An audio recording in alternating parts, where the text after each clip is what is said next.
we guide you through how to ban words on Discord so profanity and unwanted language are automatically deleted from your server. First thing you need to do is open Discord and make sure you have admin or moderator permissions on the server.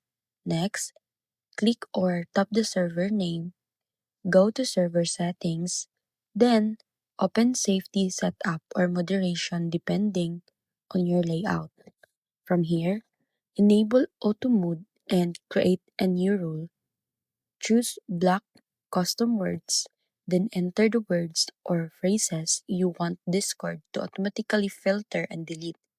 You can also choose actions like blocking the message, timing out the user, or sending alerts to moderators. Once you save the rule, Discord will instantly start removing messages that contain those banned words, helping you keep your server clean and well moderated automatically.